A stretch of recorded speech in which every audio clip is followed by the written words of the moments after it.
ಕರ್ನಾಟಕದ ಗ್ರಾಮೀಣ ಭಾಗದಲ್ಲಿ ಸ್ವಂತ ಉದ್ಯೋಗ ಶುರು ಮಾಡೋಕೆ ಇದೊಂದು ಸುವರ್ಣಾವಕಾಶ.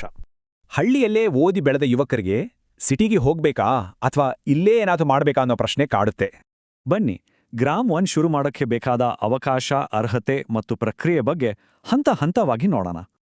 ಸರ್ಕಾರಿ ಸೇವೆಗಳನ್ನ ನೇರವಾಗಿ ಹಳ್ಳಿಗಳಿಗೆ ತಲುಪಿಸೋಕೆ ಅಂತಾನೆ ಶುರುವಾದದ್ದು ಈ ಗ್ರಾಮ1 ಕೇಂದ್ರಗಳು. ಮೊದಲು ತಾಲೂಕು ಆಫೀಸಿಗೆ ಅಲಿಬೇಕಿತ್ತು ಅಲ್ವಾ? ಈಗ ಎಲ್ಲವೂ ನಿಮ್ಮ ಊರಿನಲ್ಲೇ ಸಿಗುತ್ತೆ.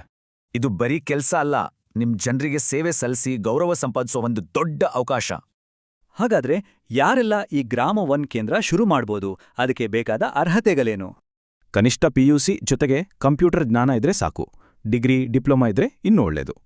ಈ ಕೇಂದ್ರ ಶುರು ಮಾಡಲು ಸುಮಾರು 1-2 ಲಕ್ಷ ರೂಪಾಯಿ ಬಂಡವಾಳ ಬೇಕಾಗಬಹುದು.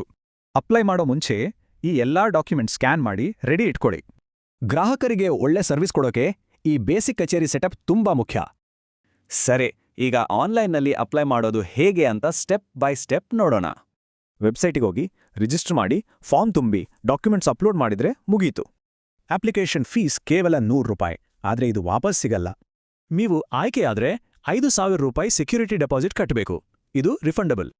ಅಪ್ಲಿಕೇಶನ್ ಹಾಕೋದು ಒಂದೇ ಅಲ್ಲ, ಬಿಸ್ನೆಸ್ ಸಕ್ಸಸ್ ಆಗೋಕ್ಕೆ 2 ಮುಖ್ಯ ಟಿಪ್ಸ್ ಇದೆ. ಮೊದಲನೇ ಸೀಕ್ರೆಟ್ ಲೊಕೇಶನ್. ಜನ ಹೆಚ್ಚಾಗಿ ಓಡಾಡೋ ಜಾಗದಲ್ಲಿ ನಿಮ್ಮ ಸೆಂಟರ್ ಇರಬೇಕು. ಎರಡನೇದು ಫಾಸ್ಟ್ ಇಂಟರ್ನೆಟ್. ಯಾಕೆಂದ್ರೆ ನಿಮ್ಮ ಸ್ಪೀಡೇ ನಿಮ್ಮ ಯಶಸ್ಸಿನ ಮಂತ್ರ. ಸರ್ಕಾರಿ ಯೋಜನೆಗಳು ಯಾವಾಗ್ಲೂ ಇರುತ್ತೆ, ಹಾಗಾಗಿ ನಿಮ್ಮ ಬಿಸ್ನೆಸ್ಗೆ ಯಾವತ್ತೂ ಕೊರತೆ ಇರಲ್ಲ. ಹಾಗಾದ್ರೆ ನಿಮ್ಮೂರಿನಲ್ಲೇ ಉದ್ಯಮಿಯಾಗಿ ಸಮುದಾಯಕ್ಕೆ ಸೇವೆ ಸಲ್ಲಿಸಲು ಸಿದ್ಧರಾ?